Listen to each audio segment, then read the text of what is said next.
ഇവിടെ പൗരത്വ ഭേദഗതിയെക്കുറിച്ച് കോൺഗ്രസിന് ഒരു നിലപാടില്ല എന്ന് പറയുമ്പോഴും പൗരത്വത്തെക്കുറിച്ച് കർശനമായ നിലപാടെടുത്തു എന്ന് പറയുമ്പോഴും ഇപ്പോൾ കേസെടുക്കുന്നതിൽ ഇരട്ടത്താപ്പ് എന്തിനാണ് പ്രതിപക്ഷം ചോദിക്കുന്നുണ്ട്.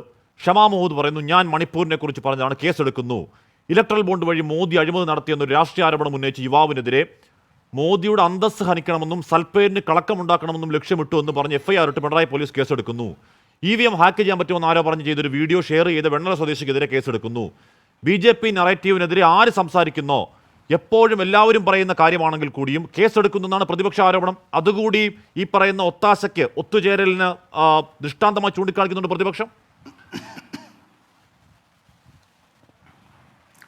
അഷ്മ, അതിലേക്ക് വരുന്നതിന് മുമ്പ് ശ്രീ അബിൻ വർക്കി പറഞ്ഞ ചില കാര്യങ്ങൾക്കൊന്ന് മറുപടി സൂചിപ്പിച്ചു പോകുന്നത് നന്നാവും എന്ന് കരുതുന്നു. ഇവിടെ അബിൻ വർക്കി ചില വിരുന്നുകളെക്കുറിച്ചൊക്കെ പറഞ്ഞു. പ്രധാനമന്ത്രി വിരുന്ന് കൊടുത്തപ്പോൾ CPM-ൻ്റെ നേതാക്കളോ ജനപ്രതിനിധികളോ അല്ല ആ വിരുന്നിൽ സൽക്കാരത്തിൽ പങ്കെടുക്കാൻ പോയത്. ആ പങ്കെടുക്കാൻ പോയ ആളുടെ പേര് പ്രേമേന്ദ്രൻ എന്നാണ്. നിങ്ങളുടെ സ്ഥാനാർത്ഥിയായിട്ട് കൊല്ലത്ത് മത്സരിക്കുകയാണ്. പ്രേമേന്ദ്രൻ മാത്രമല്ല, എന്നെ വിളിച്ചാൽ ഞാനും പോകും എന്ന് പറഞ്ഞത് പത്മജയുടെ സഹോദരൻ കൂടിയായിട്ടുള്ള നിങ്ങളുടെ തൃശ്ശൂരിലെ സ്ഥാനാർത്ഥി K മുരളീധരനാണ്. കോൺഗ്രസിൻ്റെ പഴയ KPCC പ്രസിഡന്റായിരുന്നു. ഇപ്പോൾ BJP നിർത്തിയിട്ടുള്ള 20 സ്ഥാനാർത്ഥികൾ, NDAയുടെ 20 സ്ഥാനാർത്ഥികളിൽ 4 ആളുകൾ കോൺഗ്രസ്സുകാരാണ്. ഇങ്ങനെ കോൺഗ്രസ്സുകാർ പോകുമ്പോൾ ഇങ്ങനെയാണ് കോൺഗ്രസിലെ ആളുകളെ അല്ല, K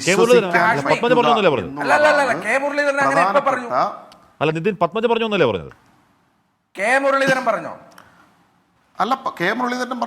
പ്രേമചന്ദ്രൻ പ്രധാനമന്ത്രിയുടെ വിരുന്നിൽ പങ്കെടുത്തതിൽ എന്തു തെറ്റ്, എന്നെ വിളിച്ചാൽ ഞാനും പോകുമെന്ന് അദ്ദേഹം പറഞ്ഞല്ലോ. പാർലമെന്റിൽ പ്രധാനമന്ത്രി വിരുന്ന് കൊടുത്തപ്പോൾ ആ വിരുന്നിൽ പ്രേമചന്ദ്രൻ പങ്കെടുത്തതിനെ സംബന്ധിച്ച് വിമർശനമുയർന്നപ്പോൾ പ്രധാനമന്ത്രി ഒരു വിരുന്ന് കൊടുത്താൽ അതിൽ പങ്കെടുക്കുന്നതിൽ എന്ത് തെറ്റ്, വിരുന്ന് എന്നെ ക്ഷണിച്ചാൽ ഞാനും പോകും എന്ന് പറഞ്ഞ ആളാണ് K മുരളീധരൻ. അപ്പോൾ ഇങ്ങനെ പറയുന്ന നേതാക്കളും BJP-യിലേക്ക് പോകുമോ എന്ന ചോദ്യത്തിന് ഇപ്പം പറയാനാവില്ല എന്ന് മറുപടി പറയുന്ന ഒരു KPCC പ്രസിഡന്റും ഈ കേരളത്തിലുള്ളപ്പോൾ ജനം കോൺഗ്രസിന് വിശ്വസിക്കില്ല.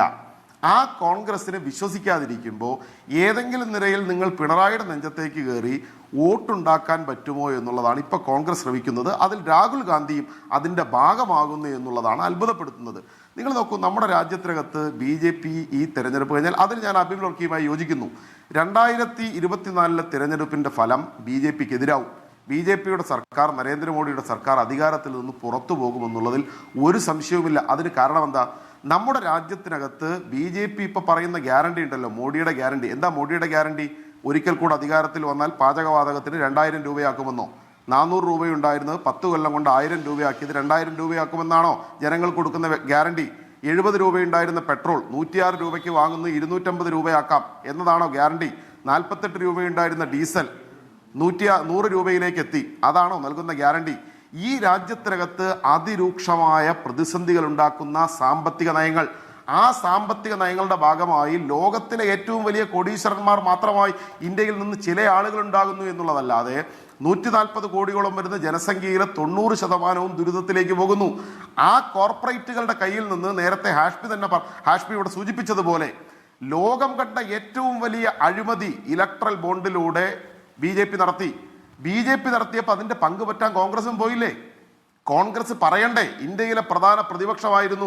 BJP എതിർക്കുമെങ്കിൽ പറയാനുള്ള ആർജവം കോൺഗ്രസ് കാണിക്കണ്ടേ? 7000 കോടി BJPക്ക് കിട്ടിയപ്പോൾ 1200 കോടി വാങ്ങി കോൺഗ്രസും പോക്കറ്റിലിട്ടില്ലേ? അത് വേണ്ട എന്ന് പറഞ്ഞ പാർട്ടിയുടെ പേര് CPM. അതിനെതിരായി CPM ഉൾപ്പെടെയുള്ള ആളുകൾ സുപ്രീം കോടതിയിൽ പോയത് കൊണ്ടാണ് ഈ അഴിമതി ഇപ്പോഴെങ്കിലും ഈ തിരഞ്ഞെടുപ്പിന്റെ മുമ്പിലെങ്കിലും പുറത്തു വന്നത്.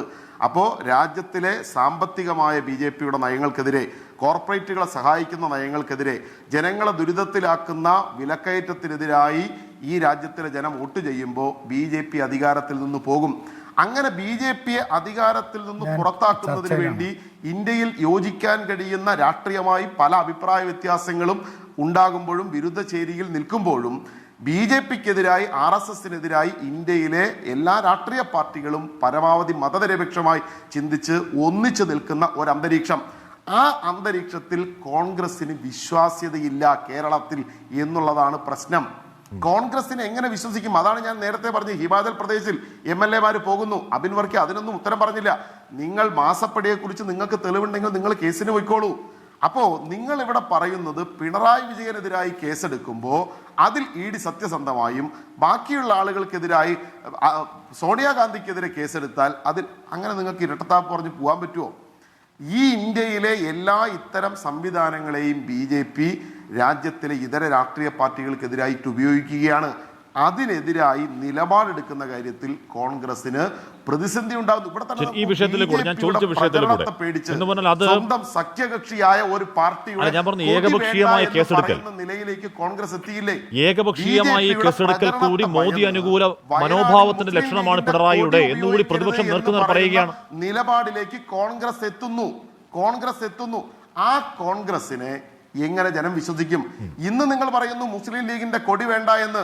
നാളെ BJP വേറൊരു പ്രചരണം നടത്തിയാൽ നിങ്ങൾ എന്ത് പറയും? മുസ്ലിം ലീഗ് വേണ്ട എന്ന് പറയോ? വേറൊരു പ്രചരണം അതിനേക്കാൾ കടുപ്പത്തിൽ വന്നാൽ നിങ്ങൾ എന്താ പറയാൻ വേണ്ടി പോകുന്നത്? അതാണ് കോൺഗ്രസ് ഇപ്പോ ഉണ്ടായിട്ടുള്ള രാഷ്ട്രീയ പാപ്പരത്വം. ആ രാഷ്ട്രീയ പാപ്പരത്വമാണ് കോൺഗ്രസിനെ ഇന്ന് കാണുന്ന അവസ്ഥയിലേക്ക് തള്ളിവിട്ടിട്ടുള്ളത്. പിന്നെ BJPയുടെ നേതാവോട് അഴിമതിയെ കുറിച്ചൊക്കെ വല്ലാതെ പറഞ്ഞു. BJP ആയാൽ അഴിമതി പ്രശ്നമല്ല. മഹാരാഷ്ട്രയിൽ ആദർശ് കുംഭകോണം BJP എത്രയോ കാലം ഉയർത്തിപ്പിടിച്ചതായിരുന്നു. ആ അഴിമതിയുടെ ആരോപണത്തിൽ കോൺഗ്രസിന്റെ നേതാവായിരുന്ന അശോക് ചവാനാണല്ലോ ഉണ്ടായിരുന്നത്. ഇപ്പൊ അശോക് ചവാൻ എവിടെയാ? BJPയുടെ രാജ്യസഭാ MP-യാ. ശരി, അങ്ങനെ പറയാൻ ഒരുപാട്. ഇപ്പൊ കോൾ ബ്ലോക്ക് അഴിമതി നവീൻ ജിൻഡാൽ കുരുക്ഷേത്രത്തിലെ BJP സ്ഥാനാർത്ഥിയാണ് എന്ന് പറഞ്ഞിട്ട് പോയി എന്നല്ല പറയുന്നത്. അല്ല, ഞാൻ പറഞ്ഞു ഇപ്പൊ അങ്ങനെ പറയാൻ ഒരുപാട്. ഇപ്പൊ കോൾ ബ്ലോക്ക് നവീൻ ജിൻഡാൽ കുരുക്ഷേത്രത്തിൽ അവിടെ സ്ഥാനാർത്ഥിയാണ്. അപ്പോൾ ഞാൻ അങ്ങനെയൊക്കെ എത്താം. എനിക്ക് നമ്മുടെ സമയം അവസാനം ആ കേസിനെ കുറിച്ച് ഞാൻ അടുത്ത സമയമില്ലാത്തതുകൊണ്ട് ഞാൻ പറഞ്ഞു പോകുന്നില്ല. അപ്പോ BJPയിലേക്ക് ചേർന്നാൽ അഴിമതി ഇല്ലാതാകും എന്ന നിലയിൽ അലക്കി വെളുപ്പിച്ചെടുക്കാൻ BJPക്കാർ ഇത്തരം സംവിധാനങ്ങൾ ഉപയോഗിക്കുമ്പോൾ അതിനെതിരായി ഫൈറ്റ് ചെയ്യുന്നതിന് പകരം പിണറായിയുടെ നെഞ്ചത്തേക്ക് കോൺഗ്രസിന്റെ രാഷ്ട്രീയ പാപ്പരത്വം കൊണ്ടാണ് കേരളത്തിൽ വോട്ടുണ്ടാവില്ല എന്നുള്ളത് കൂടി നിങ്ങൾ മനസ്സിലാക്കി.